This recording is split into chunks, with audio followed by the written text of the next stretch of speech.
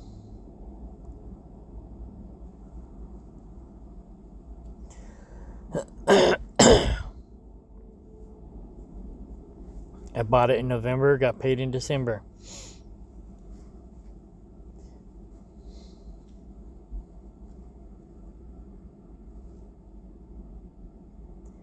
So BITO pays 69%. Oh, wait, just a different one.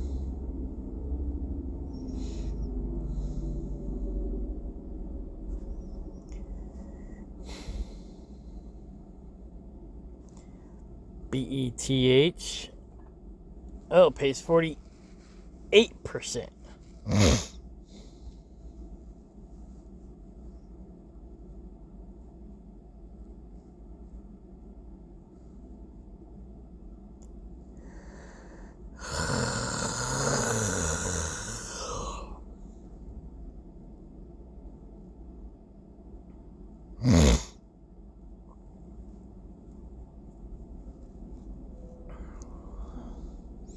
Well, it looks like it might be recovering, but who knows?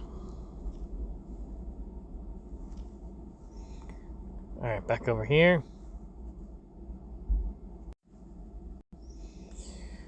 All right, we're gonna not put anything back in there yet.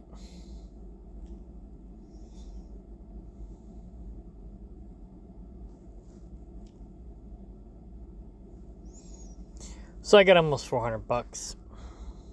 I would have more in there, but because I just got paid Friday, and then over the weekend, as you know, my money is moving around, getting allocated to my certain places that I allocate funds.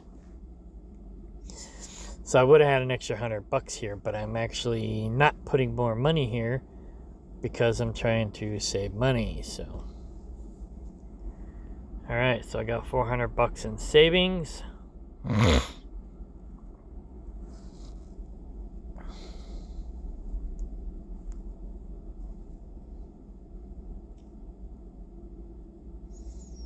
I got almost 500 in Cash App.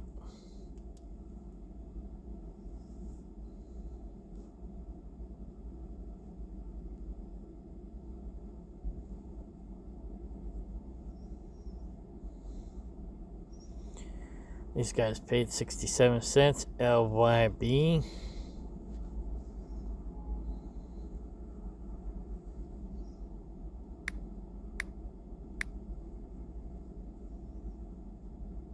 Stock is down. This is the only place I actually buy stocks at the moment because I'm buying it while it's down so I can cash it out when it goes up. I'm kind of day trading with this one.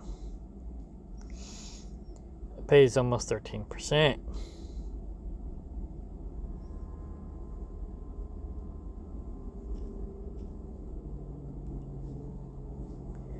Password.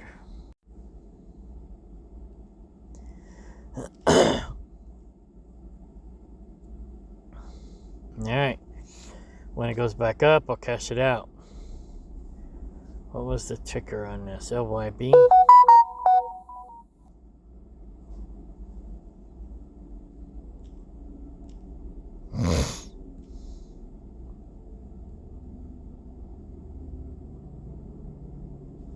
LYB. Let's go back to Robinhood real quick.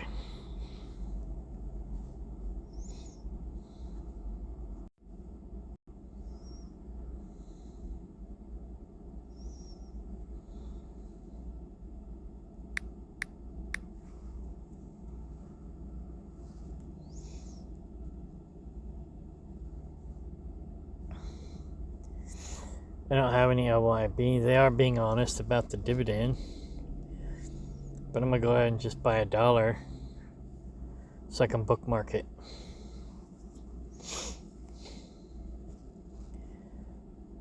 Because they could hide that later. So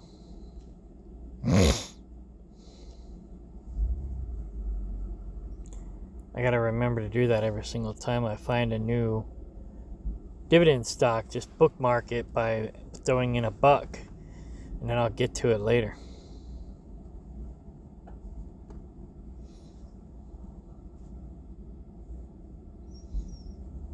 Alright, this one's up 4 cents. As long as it's more than 2 cents, I'm cashing it out. So here we go. Sell all. Need to do my password.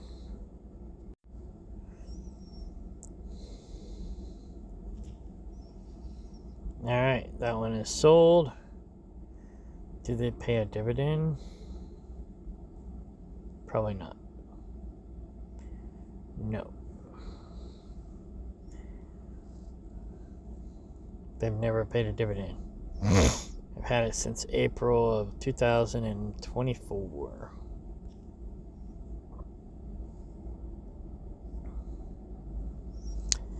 So that's it for now. Just sit and wait for stocks to go back up. Once they break even or make money, I'm basically cashing them out.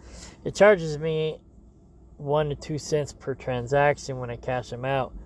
It's weird. It seems like I thought it was a consistent 2 cents, but sometimes it seems like it only charges me 1 penny. So I don't know how it works, but I basically just wait till it gets over 2 cents, like 3 cents or higher,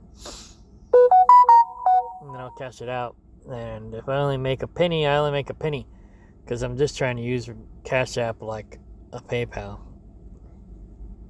It's not compatible with my Snowball app, so I'm not using it anymore for stocks, because I want to be able to keep track of my profits and losses and blah blah blah.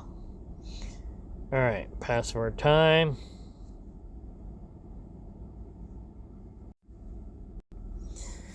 History.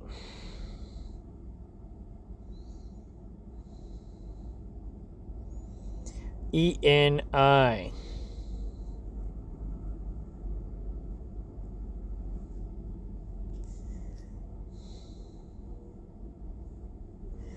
Oh, I think they only pay like 5%.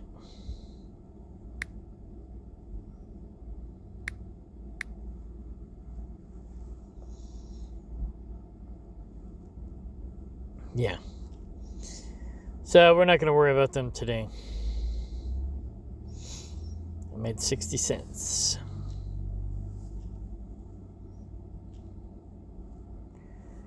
Let's see if Nancy made me some money.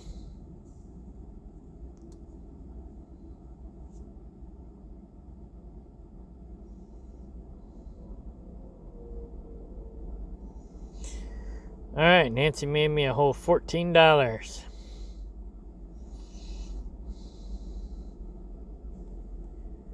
That's not Nancy. That's Nancy when she was maybe 30 or 40 years old.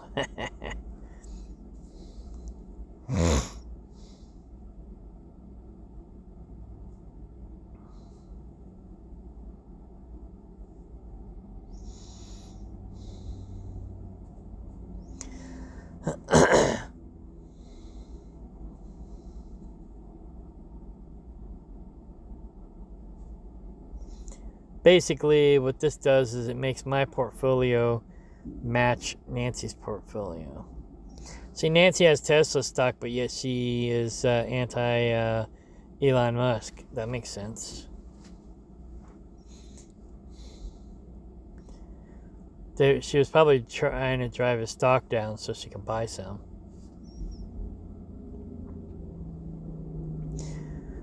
Which, you know, Tampon Tim was like bragging about how Tesla stock was down, so I went and bought some, and then it went back up and I cashed it out and made some money.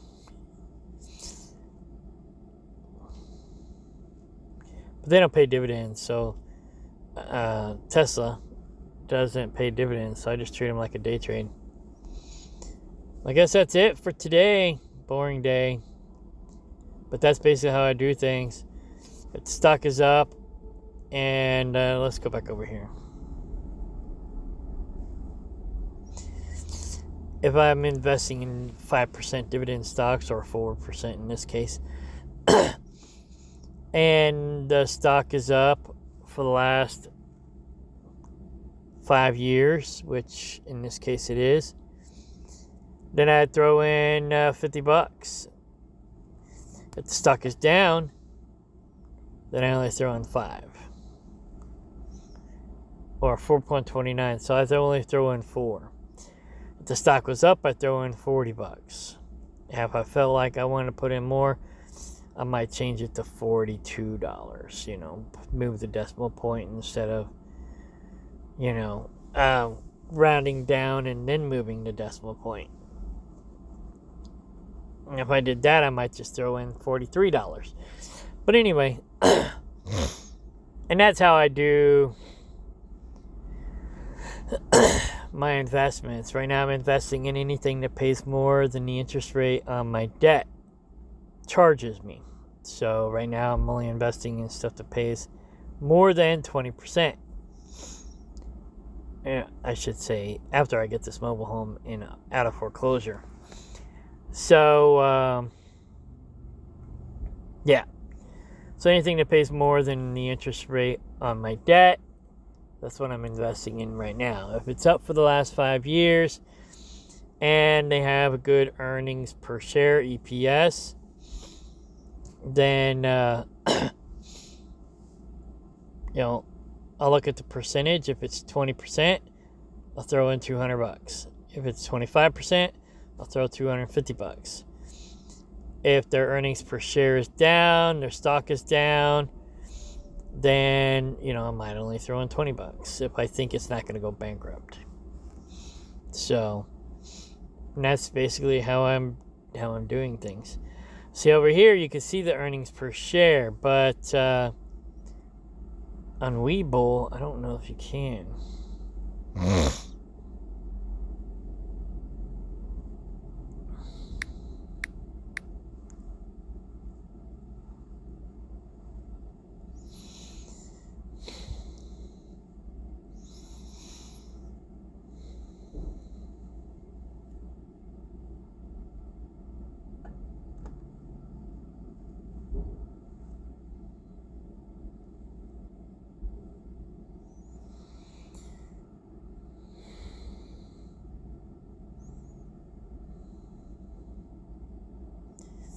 You might have to pay for that information.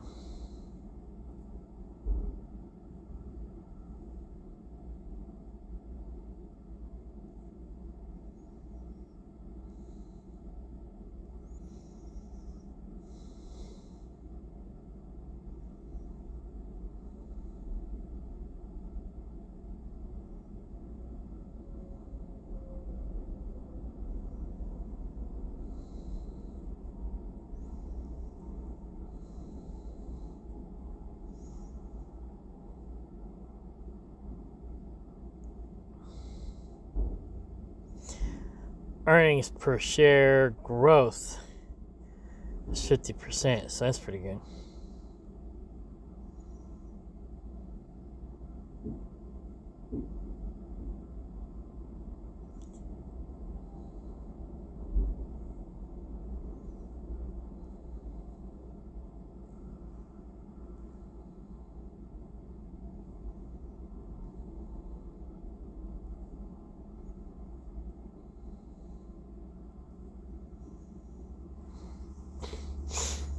And here's the competitions. You can check them out too.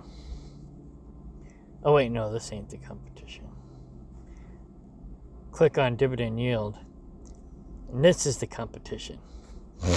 That actually pays dividends. So dividend yield of 7%, 20%, 5%, 9%, 4%, 9%, 4%, 3%.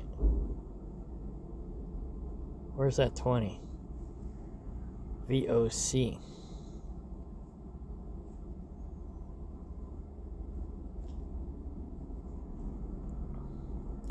I think I might have VOC.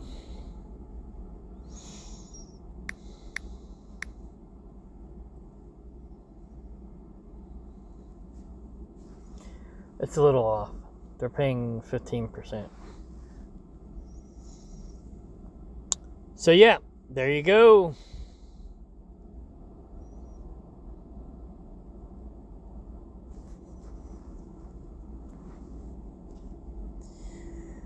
But that's a good thing about Webull too, is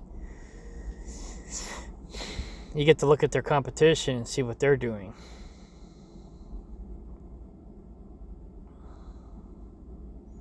And you get to see which ones pay dividends. I haven't done this in a minute, but I need to go in and start focusing on that as well. And I think their number one competitor is EQNR. They're probably doing the best.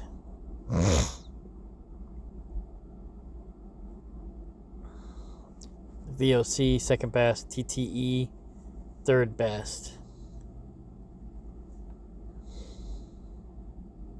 But I'm not 100% sure how to read this. But anyhow. Alrighty.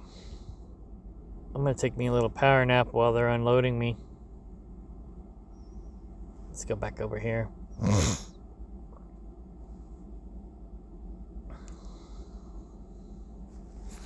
I'll screenshot this and make this my cover photo.